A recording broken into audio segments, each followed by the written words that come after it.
Eh bien bonjour et bonsoir à tous et bienvenue pour ce nouvel épisode 0 qui servira donc à la présentation de personnages et des joueurs de la campagne de la Malédiction du Trône Écarlate que vous allez suivre sur la chaîne. Nous sommes au quatrième de ces épisodes 0, 4 sur 5, et aujourd'hui je n'ai pas avec moi un mais deux joueurs, dont deux pour le prix d'un, dont le premier Eh oui. vous entendez sa voix, il y a bien sûr Snoopy78 que vous connaissez bien, qui est là avec Connaissez nous. un tout petit peu normalement. Ouais, je pense que les gens ils connaissent un peu quand même. Ouais. Bon, au pire, est-ce que tu veux te présenter quand même? Priorité à ceux qu'on ne connaît pas. Ouais, je pense. Et du coup, son confrère, et pas que confrère finalement, puisque tu vas incarner, enfin les deux vous allez incarner des personnages qui sont frères d'ailleurs. Et donc Oui. nous avons David avec nous. Eh oui, bonsoir à tous. Bonsoir, est-ce que tu veux nous dire quelques mots pour te présenter? Bah écoutez, David, enchanté, 27 ans, célibataire, libre comme l'air. Et voilà. D'ailleurs, chose quand même à noter, je pense qu'on peut le dire, vu que la chaîne Espèce dans le Noir a quand même vocation à surtout s'intéresser aux jeux audio et aux jeux qui sont accessibles aux personnes déficientes visuelles. C'est vrai qu'on n'a pas précisé dans je crois pas qu'on l'a précisé dans le teaser ou autre, mais la quasi-totalité des joueurs sont non-voyants. À l'exception de David, qui Eh oui, triche un Le peu. seul. Et de moi-même aussi. Alors moi, je ne suis pas voyant, mais je suis malvoyant. Voilà, comme ça, on rend à César ce qui est à César. Donc, eh oui. il y a juste. Remettons les Toi grades. t'es où le ils maître sont. du jeu, ça compte pas toi. Ah bon, très bien. En tous les cas, on va présenter un peu rapidement vos personnages. Donc, vous jouez tous les deux frères. Tout à fait. Snoopy, toi, Mhm. tu incarnes Akrimar, Oui. le premier des deux frères. Alors, il faut savoir que ce sont deux frères demi-orques, donc des gens Avec des plutôt grosses foires rocailleuses comme ça là. avec des grosses voix rocailleuses, des gens un peu bourrus, des gens à la peau verdâtre. Et toi, tu incarnes donc un barbare, donc du nom Tout à fait. d'Akrimar, un un demi-orc pardon, plutôt grand et massif, très musculeux, qui a les yeux verts et une chevelure sombre, une chevelure noire qui va tout à fait avec sa peau verdâtre. Et on peut également noter le fait que tu as quelques cicatrices ci et Oui. là, et tu as hérité également, dû à ton héritage de Miorc, de deux magnifiques défenses qui te sortent un peu de la bouche, qui Qui te servent. donnent vraiment un aspect très bourru pour le coup. C'est ça. Et qui permettent de plus facilement draguer en boîte de nuit. Ouais, alors ça, tu feras certainement plus facilement le videur que le dragueur en boîte de nuit, C'est ça. mais... C'est souvent pour ça qu'ils sont utilisés. Ouais, tout à fait. Et nous avons donc ensuite ton frère Orson, qui est incarné donc par David, Eh oui. qui lui est un prêtre combattant dédié au dieu Gorom, le dieu de la guerre et des batailles. Tout dans la subtilité. Tout dans la subtilité, tout à fait. Tout à fait. Alors, Sachant que lui aussi, il est grand et fort, parce que ça reste un demi-orc. Voilà. oui, c'est un demi-orc aussi. Alors, il est un peu plus grand même que son frère, peut-être par contre un peu moins mastoc que lui, mais les deux restent Moins trapu. très impressionnants, ouais, moins trapus. Il a aussi une chevelure sombre et une belle barbe tout aussi sombre, et des yeux bruns. Alors, les deux ensemble font la paire de brutes, je pense qu'on peut le dire. Même s'il y en a un qui est un peu plus subtil que l'autre, mais qui reste, qui Mais reste pas moi. sans doute dans la brutalité aussi. Alors je précise que le dieu que je suis pas prêtre, mais le dieu que je vénère en tant que barbare aussi est Gorom également. Effectivement, alors Gorom, j'en ai pas parlé dans la vidéo d'introduction, mais Gorom, dieu des batailles, est souvent vénéré par tous les gens martiaux en fait, même les gardes, les soldats, c'est véritablement le dieu des batailles et du combat, donc effectivement c'est vénéré par pas mal de monde. À la différence que Orson, lui, est un prêtre combattant, donc lui, il a des pouvoirs divins qui lui viennent de ce dieu. Euh, donc il aura l'occasion de faire des choses un peu particulières.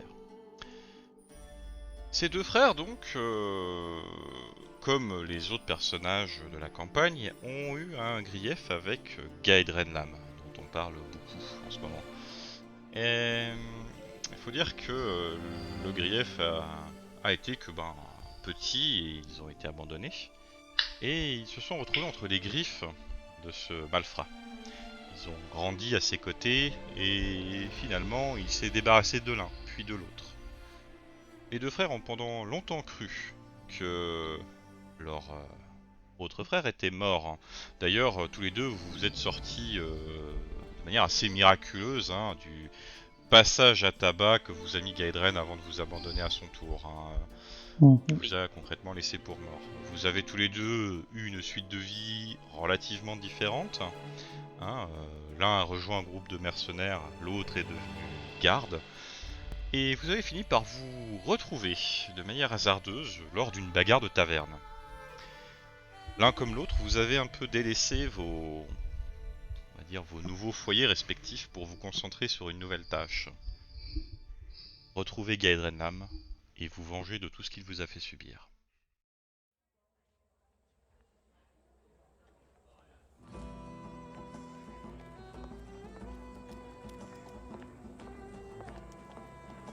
Nous sommes donc à Corvosa, toujours. Nous sommes dans l'été corvosien, il fait chaud, tout comme en vrai, actuellement, au moment où on tourne. Et vous êtes tous les deux en train de remonter les rues vers le nord, en direction de la vieille Corvosa, et plus spécifiquement de la partie de l'ancien fort. Là où se trouve notamment l'ancien hôtel de ville et l'académie militaire d'Endrin, où sont formés tous les gardes de la ville, ainsi que les soldats de la Compagnie du Sable. Vous vous rendez là-bas car Grao Soldado, un sergent de la garde et ami de Orson, lui a conseillé d'aller voir son mentor, Vencarlo Orsini, qui n'est ni plus ni moins que le maître d'armes le plus réputé de tout Corvosa. Car ce dernier pourrait peut-être vous donner quelques conseils, aurait peut-être quelques informations. Ça fait quelques semaines maintenant, peut-être un mois ou deux, que vous vous êtes retrouvés, que vous avez commencé à chercher Gaedren Lam. Pour l'instant encore sans succès, cet homme est une véritable anguille, c'est très difficile de lui mettre la main dessus, ou même sur ses sbires, c'est vraiment compliqué. Et peut-être que le destin va commencer à vous sourire, en tout cas c'est ce que vous espérez, avec peut-être l'aide de Vencarlo. Vous avancez donc dans les rues, vous traversez la vieille Corvosa et finissez donc dans la partie du vieux fort, une partie plus dégagée où il n'y a quasiment pas de lieu d'habitation, mais d'anciens bâtiments administratifs. D'une part, cette partie-là du district est dominée donc par l'ancien hôtel de ville et surtout par l'académie militaire, mais aussi par un autre très grand bâtiment, le palais des Arconats, l'une des familles nobles de la ville et la famille la plus riche. Mais on ne va pas parler des Arconats ici, ce n'est pas vraiment le but. En tout cas, vous arrivez devant un bâtiment qui se trouve presque adjacent à l'académie militaire. C'est une grande maison qui ressemble presque à une sorte de dojo, avec des petits murets de pierre qui l'entourent et qui masquent la vue sur la cour depuis la rue. Le portail est ouvert et il y a de la lumière dans le dojo. Vous arrivez à l'entrée. De ce que vous savez, c'est bel et bien l'académie Orsini, là où se trouve l'homme que Grao vous a conseillé d'aller voir. Que faites-vous ? Eh ben, on est devant la porte. Arrivé, tu penses qu'on fait quoi? On tape à la porte? Ouais, mais plus pour toquer que pour la défoncer, si tu permets. Et je toque à la porte. Écoute, tu tambourines à la porte, dans toute la finesse qu'on te connaît. En y mettant quand même les formes, c'est pas non plus Joe Clodo que je vais voir, c'est... Tout à fait.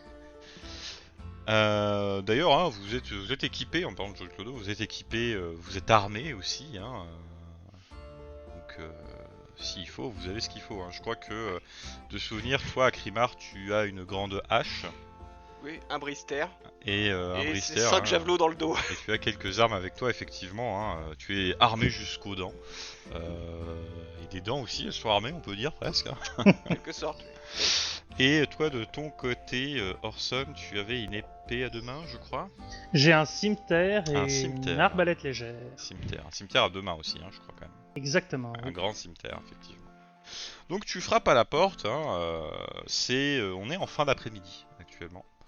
Et les bruits de pas se font entendre derrière, se rapprochent. Et la porte s'ouvre. Vous découvrez derrière un homme à la peau claire, clairement un Shellaxien, au vu de son teint et de son accoutrement. L'homme est un bel âge avancé, il a les cheveux déjà grisonnants, poivre et sel, quelques rides ci et là, mais il est plutôt svelte et assez athlétique.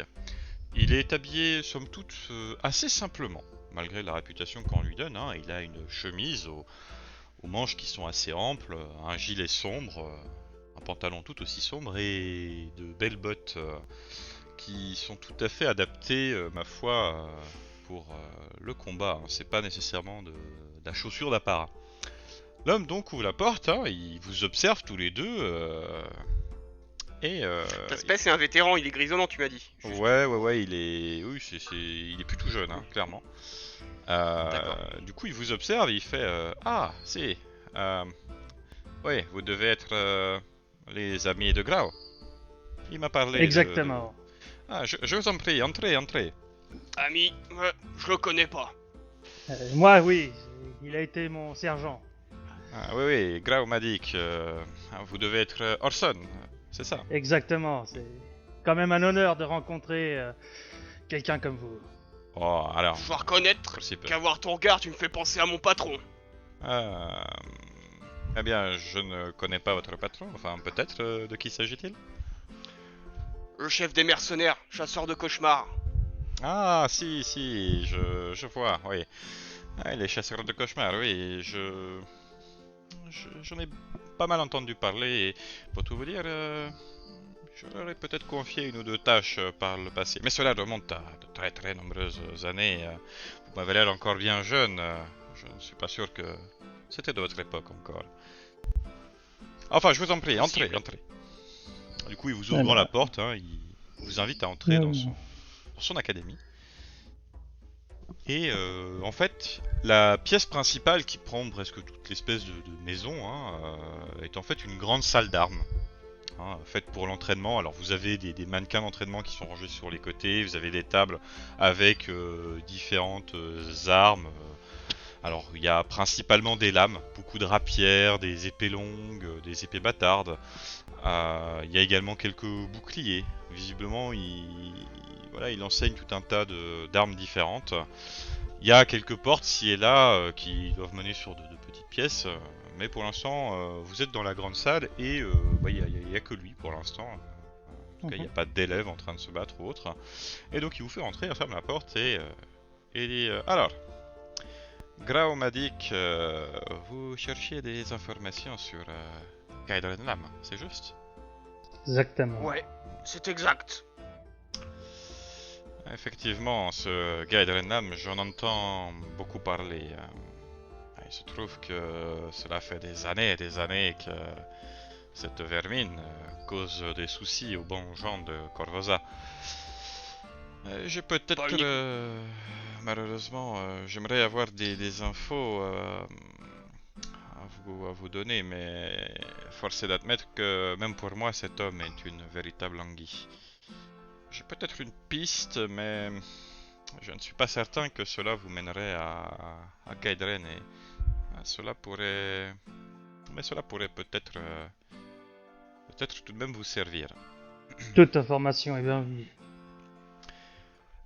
Il avance un peu dans la pièce, il s'approche d'une des tables hein, où il y a différentes armes, et il fait je veux bien vous donner l'information, mais comprenez que je n'aime pas envoyer des gens dans un endroit potentiellement dangereux sans être assuré qu'ils soient capables de se défendre. Oh, vous m'avez tous les deux l'air de savoir y faire, en tout cas vous en donnez l'apparence, mais Si vous voulez bien, que diriez-vous Je dégaine ma lame avant qu'il finisse sa phrase. Parce que, de quelques petites passes? Du coup, effectivement, il affiche un sourire, il prend une des rapières sur... C'est exactement l'invitation que j'attendais. rappelle-toi, on le tue pas quand même, hein. Tu me prends pour une brute sans cervelle? Pas loin, mais... Eh bien, Donc, t'as appris les bonnes manières chez les bouts de garde. vous avez l'air Au bien moins- sûr que vous allez réussir à me battre, dites-moi. Il a l'air très confiant, hein, il a un sourire, il a pris une des peut-être rapières. l'air- donc, J'ai peut-être l'air d'une brute, mais je ne sous-estime jamais un adversaire. Je laisse de la place parce que je préfère les combats en 1 contre 1 dans ce genre de cas et j'invite mon frère à y aller en premier. Ah pourtant, d'après ce que j'ai pu voir à la taverne, les gardes écarlates n'ont pas trop ramolli. L'un n'empêche pas l'autre. Bon, bah si t'insistes. Oui, vous pouvez y aller l'un après l'autre, mais vous feriez peut-être mieux de m'attaquer ensemble. Oh, évidemment, nous ne sommes pas là pour nous tuer, donc une petite touche suffit à perdre, nous sommes bien d'accord. En tout cas, j'ai aucun intérêt à te tuer avant que t'aies donné l'information. Je blague. Ah. Écoute, lui, il a toujours son sourire, il ricane un peu, effectivement. Et du coup, il se met en position avec sa rapière. A priori, Orson t'a laissé prendre les devants, donc... Vencarlo te fait comme une petite référence pour t'inviter à venir l'attaquer, Ouh là là. à Grimard. Ça commence. Donc lanceur de dés à disposition, je présume. Alors, Bah déjà, qu'est-ce que tu vas faire? il faut que... Ah ouais, donc là on rentre...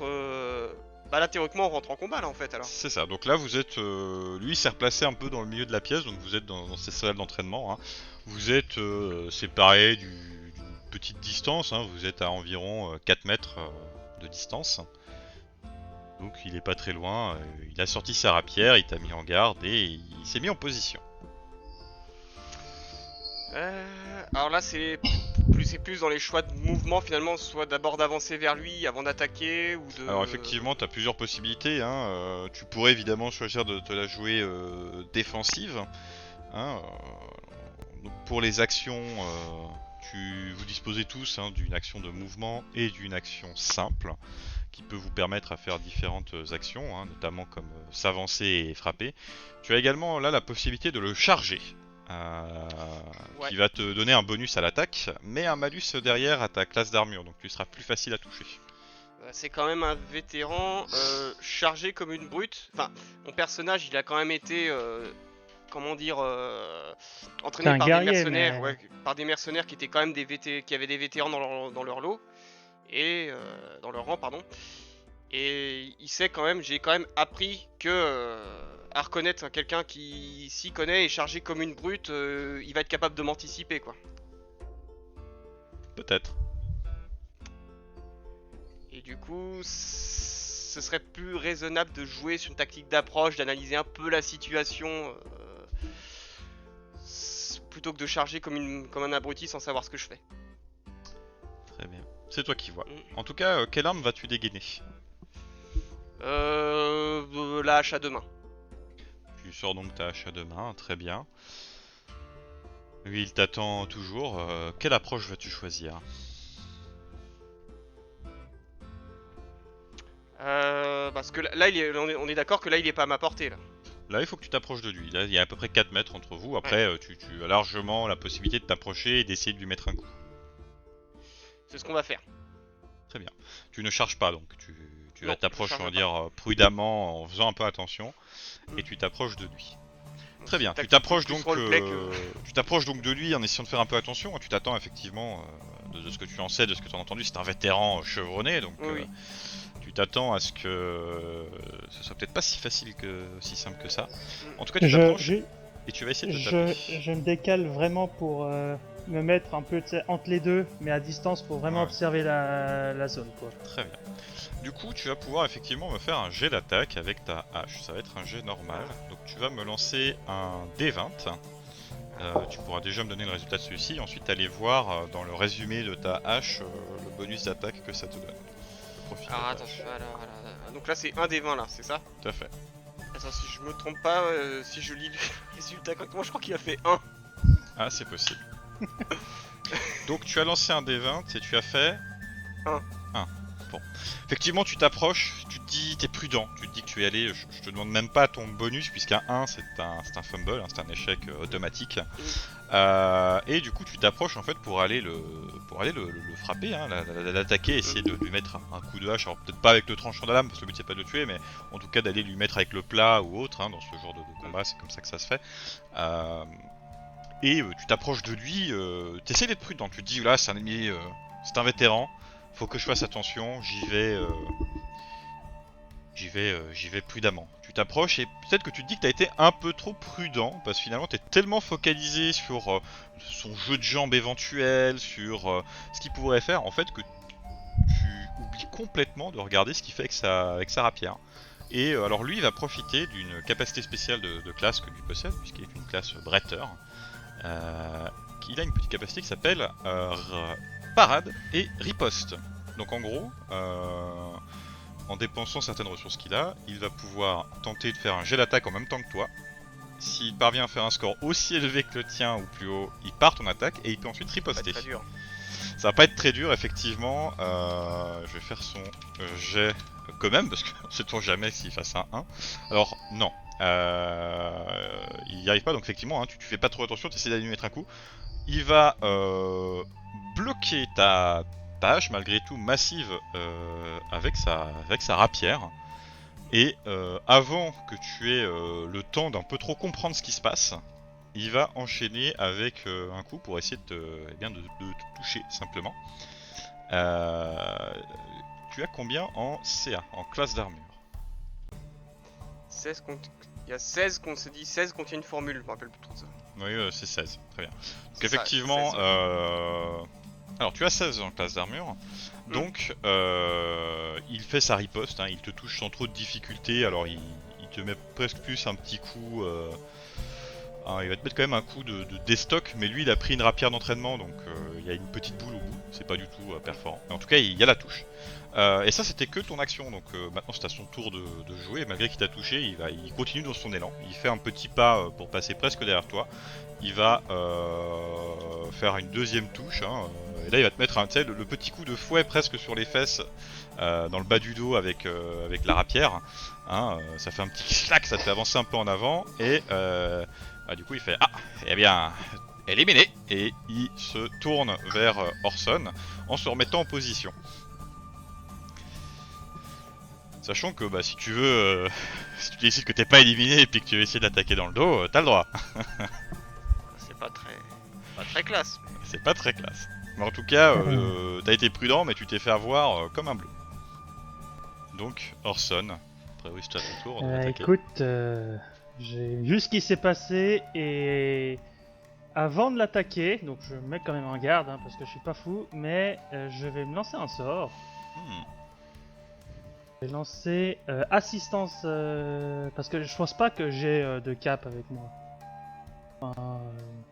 De cap. Un équipement de base, parce que en fait, j'aimerais bien lancer résistance, mais ça demande une cape miniature. Ah, mais ça c'est les composantes. Mais c'est des objets, c'est pas un équipement. Ça c'est des objets, c'est des composants de trucs. Mais après résistance, ça augmente les jets de sauvegarde. Hein. Je sais. Ouais. Mais sinon, j'ai vu que voilà, ils font des éléments, je vais lancer une assistance divine. D'accord, donc il t'aura un +1 sur ton jet, tu vas utiliser pour ton jet d'attaque. C'est ça, et je m'approche de lui et je l'attaque en fait. Okay. Pareil, tu vas me lancer un des 20, me dire le résultat et ajouter ton bonus de. Putain, mais sérieux. Qu'est-ce que tu as fait? Bah voilà, on n'est pas frères pour rien. Alors, du coup, effectivement, tu t'avances vers lui, t'essaies de lui mettre un coup, il esquive sans aucune difficulté. Alors là, il va pas utiliser sa capacité qu'il pourrait encore, mais donc c'était ton action. Lui de son côté, il va pas te mettre un coup. En fait, il va te repousser avec le pied. En fait, il va te faire reculer. Tu vas me donner, donc toi tu vas y voir dans défense, tu vas me donner ta DMD. son degré de manœuvre Alors. défensive contre les manœuvres offensives. Il fait une bousculade. La DMD, j'ai 13. Oui, effectivement, hein, il s'esquive sur le côté, hein, il te repousse un peu avec un coup de pied, un peu, t'es repoussé de 3 bons mètres, quand même. Hein, Mhm. il se remet en position et il dit Ah, essaye encore. Bah, je vais l'écouter, hein, et un Ouais, il a peu droit à une honteux deuxième quand chance. même, je l'attaque à nouveau. Et bah tu me refais un des 20 pour ton jeu d'attaque. Alors, je fais 13. 13. Et tu as plus combien avec ton cimetière à deux mains? En combat... Alors, bonus d'attaque, j'ai plus 1. D'accord. Donc effectivement, t'essayes à nouveau de lui mettre un coup. Alors il l'esquive aussi, hein, sans trop de difficultés, mais disons que ton coup était déjà beaucoup plus assuré. Hein. Peut-être que vos premières Mhm. attaques à tous les deux, vous étiez bon. Il y a peut-être l'appréhension de s'attaquer à un maître d'armes très réputé. Cette fois, il y a été avec un peu plus de confiance, mais il l'esquive sans trop de soucis, encore une fois. Et cette fois, il va essayer de te mettre un coup. Alors, il fait 27 pour te toucher. Je pense que tu n'as pas ça en classe d'armure, donc. Bien sûr que si. Bah, acquis de conscience, donne-moi ta classe d'armure, mais je serais surpris. Non, c'est bon. Évitons de nous ridiculiser. Donc, effectivement, il va réussir à te mettre.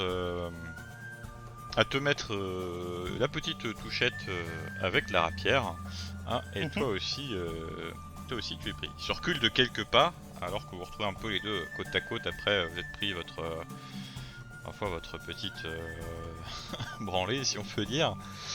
Et Je On en même aurait temps. dû l'attaquer ensemble.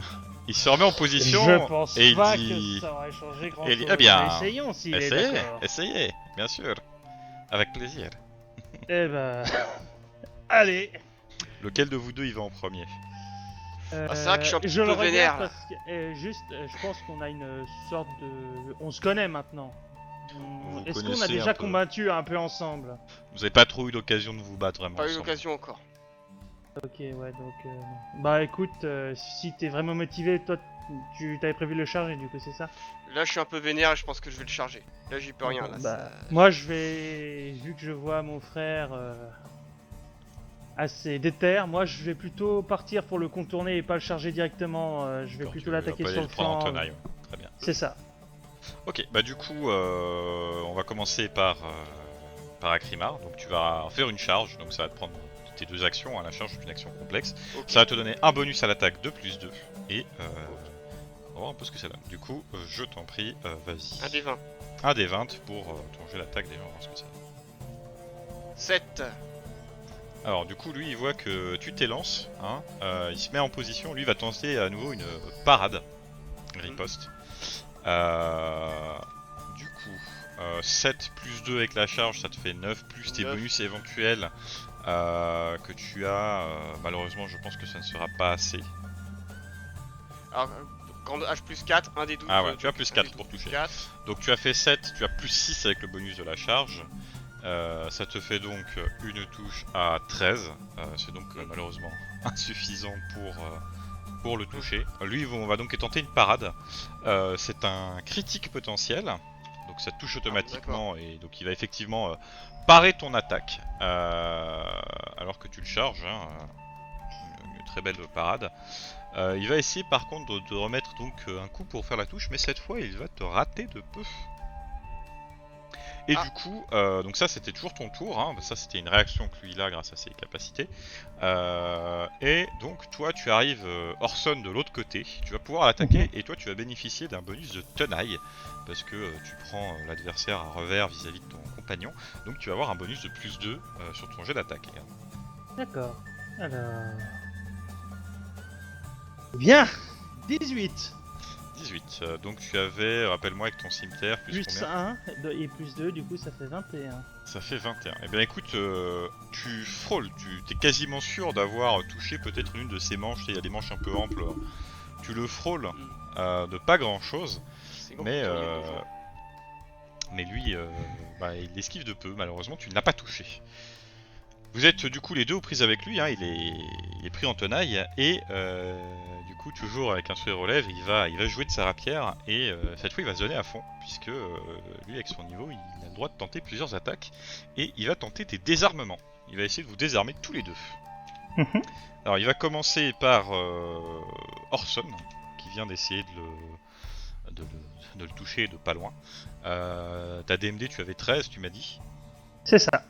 Donc il va te désarmer sans aucune difficulté. Et je pense qu'il va aussi réussir à désarmer Sans ma doute. foi Akrimar. Tu peux me donner quand même ta DMD au cas où, mais il a fait un jeu déjà plus haut. C'est aussi dans défense, là où il y avait CA. Je crois que c'est 16 aussi. Très bien, 16. Donc effectivement, lui aussi, hein, il fait d'abord un petit coup de rapière. Hein, il arrive à venir désarmer Orson. Et ensuite, il enchaîne en se retournant face à toi. Hein, il a des mouvements vraiment rapides. Il est très agile, le bougre. Et clairement, il y a de la maîtrise. Et il va parvenir aussi à te désarmer. Hein. Vos armes tombent sur le sol, à toutes les deux. Et c'est pas fini, puisqu'il lui reste une troisième attaque. Il y a 3 attaques, le gars. Et celle-ci, elle va partir du coup sur Orson, qui tu vas te prendre, ma foi, une touche de la pointe de la rapière. Et donc, tu vas être un peu repoussé. Et il reste donc plus que Akrimar en lice, en tout cas pour ce deuxième round, qui est désarmé. Ton arme est par terre, elle est pas loin de toi, mais si tu te penches pour aller la récupérer, Non, mais attends. il y a des chances que t'en prennes une. Je peux pas lui écraser mon poing sur la face? Tu peux essayer de le frapper à main nue, bien sûr. Par contre, si tu n'es pas formé à la science du combat à main nue, il y aura des répercussions pour toi. Mais qu'est-ce que je peux faire d'autre? Tu as une deuxième arme. C'est vrai. Ah, mais je suis bête. Qu'est-ce que je suis con. Pardon. Bah, je vais écraser mon brister sur la tête. Très bien, tu dégaines le brister. Voilà. Ça te prend une action dans ton action de mouvement et avec ton action simple, effectivement, tu vas essayer de lui mettre un gros coup de brister. Là, tu es vraiment énervé. Je t'en prie, fais-moi ton jet d'attaque. Alors, je crois qu'on va se faire un petit 4-5. Allez. Alors, qu'est-ce que ça va être? Ah, 13. C'est mieux que tout à l'heure. Un 13, effectivement. Et tu dois être à plus 4 aussi, j'imagine, pour toucher avec le brister. Ça doit être un truc du genre. Ce qui fait un 17. Alors, malheureusement, c'est pas suffisant encore. C'est dur. Donc, C'est dur à effectivement, toucher, hein. il va l'esquiver sans trop de Combat. soucis, alors que t'écrases bien le brister sur le sol. D'ailleurs, ça pète un peu le plancher. Hein, quand même, je pense qu'il faut le dire. Je vais péter ton dojo. Et On du t'aura coup, le dojo. il va riposter pour te mettre à nouveau une touche de rapière. Et Ouais, tu vas c'est être ça, c'est plus touché. 4 de T6 plus 4. Et donc à nouveau, t'es encore touché et il te repousse. Ouais, bon. Et il joue un peu après avec sa rapière, hein, un petit mouvement, il a fait passer d'une main à l'autre et il baisse un peu l'arme, il fait eh bien, ce n'est déjà pas si mal. Clairement, je pense que vous manquez un petit peu de cohésion tous les deux. Mais ça viendra si vous prenez l'habitude de vous battre ensemble. En tout cas, vous êtes fort, ça c'est certain. Mais il faut-il encore que vous touchiez votre cible. Il dit ça en regardant le plancher qui a été un peu brisé là où t'as frappé avec ton brister. Enfin. Bon, je pense que cela suffit comme ça. En tout cas, il y a certaines explications par rapport à ce cher soldado. Hein? C'est-à-dire? Eh bien, nous avons eu une démonstration de où il a étudié. Ah, effectivement, Grau a été pendant plusieurs années l'un de mes plus brillants élèves. Mais Aucune bon, rancune pour le plancher. Oh non, ne vous en faites pas. Je demanderai à un ami qui maîtrise un peu de magie de réparer ça. Ce sera ni vu ni connu, comme neuf. Bien. Écoutez, j'avais peut-être un peu une idée pour quelque chose qui pourrait avoir un lien avec Kaidren, mais je crains que ce soit encore un peu trop dangereux pour vous. Je suis navré, mais je ne pourrai pas vous donner cette piste. Encore faut-il qu'elle vous mène véritablement à Gaidren, puisqu'elle concerne un homme qui est aussi dans la pègre, mais qui est peut-être un peu plus dangereux que Gaidren. Mais je pense que lui, c'est certainement où il se trouve. En tout cas, des informations sur lui. Mais aller le voir serait très très dangereux, et en plus de ça, il vous demanderait certainement quelque chose en échange. Et si vous n'êtes pas capable de le faire parler par la force, eh bien, vous n'aurez aucune chance face à lui. Je le crains, je Faire suis parler désolé. par la force, c'est quelque chose que je me sens tenté pour ma part. Mais... Parler de Malheureusement, cette pour ce personne poisson-là, comme si vous la connaissiez bien. il vous faudra attendre de vous améliorer un peu, je crains. Il y a une question quand même que je me pose. Comment ça se fait-il qu'un guerrier tel que vous semblez avoir peur de Gaedrenlam? Oh, je n'ai pas peur de Gaiden Lam, à vrai dire. Qui est cette autre personne? Lui est Vous avez l'air de la connaître plutôt bien. l'autre personnage, oui, je le connais un peu. Malheureusement, malheureusement, c'est surtout la faute des lois de cette ville, mais ce deuxième personnage paye ses taxes sur le vice et est en toute légalité. Je ne peux décemment pas aller lui en vouloir pour quelque chose qu'il fait de légal vis-à-vis de la ville. Concernant Gaidren, ce n'est pas quelqu'un qui m'inquiète, mais il faut avouer que Gaidren Lam a un certain don quand il s'agit de se faire oublier et surtout de disparaître. Vous Ça, êtes en on ne train de peut nous pas parler lui de la guilde des voleurs. Effectivement, de la société cellulaine. Mais sachez que Gaidren Lam ne fait pas partie de la société cellulaine. Le Mais deuxième m'en homme veulent que pas. je voulais éventuellement, que j'aurais pu vous indiquer, lui en fait partie par contre. Mais là c'est un terrain qui peut être un peu dangereux. Comme je vous l'ai dit, je pense que vous n'êtes pas prêt pour rencontrer cette personne. Alors quelle piste nous reste-t-il? Écoutez, malheureusement je ne peux rien vous donner d'autre, mais si j'apprends quoi que ce soit, je vous le promets, je vous en informerai immédiatement. À condition que ce soit pas trop dangereux pour nous, je présume. Bien comme dit, je n'aime pas envoyer de jeunes gens consciemment à la mort, mais si ça concerne directement Gaidren, Gaidren est un homme qui est dangereux lui aussi bien sûr, mais bien moins que Devargo à qui je pensais.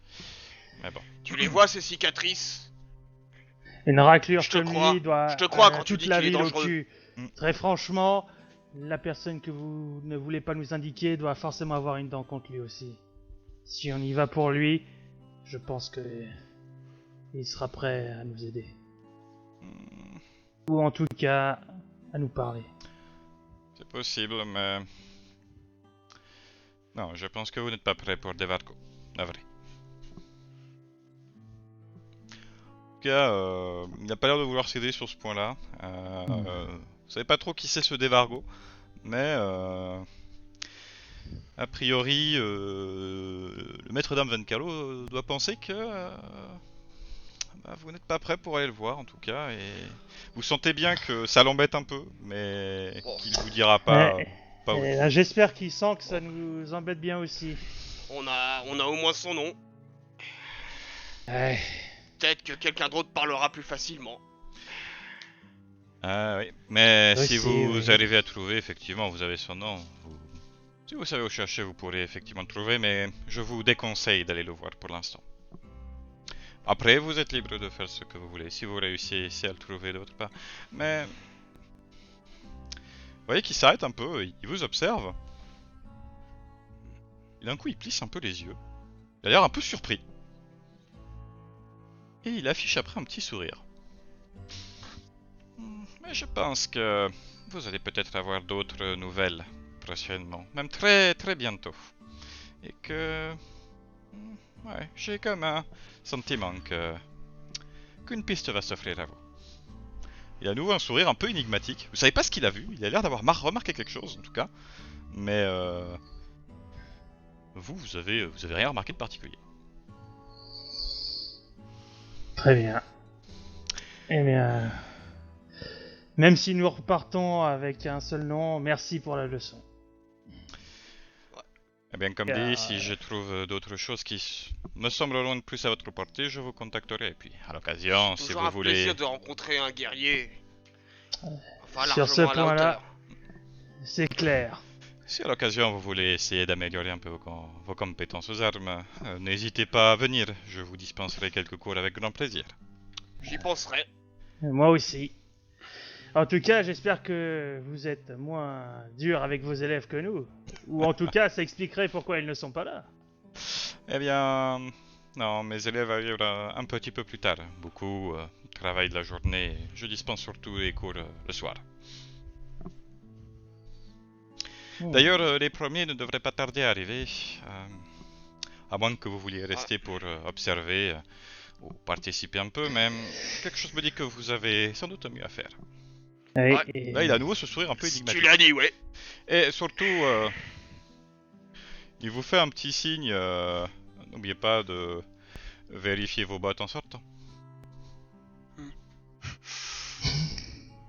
Merci.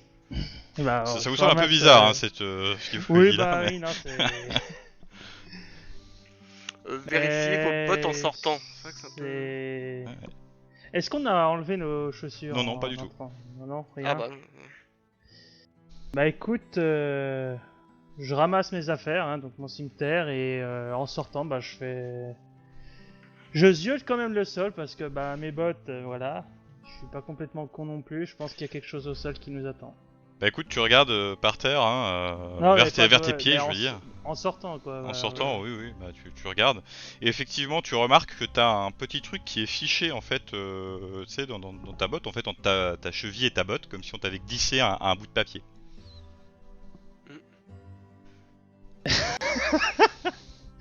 Ah. Très bien, bah... Je le remercie encore, et en sortant, bah je sors ce petit bout de papier, puis je regarde ce que c'est. Et d'ailleurs, t'en as un aussi, toi, Akrimar. Tous les deux, vous avez un truc fiché dans votre botte. En le Je fais la sortant, même chose. vous allez vous rendre compte que c'est pas un bout de papier. Parce qu'en fait, il s'agit d'une carte. Ok. Comme une carte de tarot. Sauf que une face est complètement vierge et l'autre face tout aussi vierge possède un message écrit en son dos. Pour tous les deux, vous avez le même message, la même écriture, et ce message dit la chose suivante. Je sais ce que Gaedren vous a fait. Il m'a aussi causé du tort. Je sais où il se cache, mais je ne peux pas l'atteindre. Retrouvez-moi chez moi, aux 3 rue de la Lancette, au coucher du soleil. D'autres comme vous viendront. Il est temps que Gaedren affronte son destin et que justice soit faite.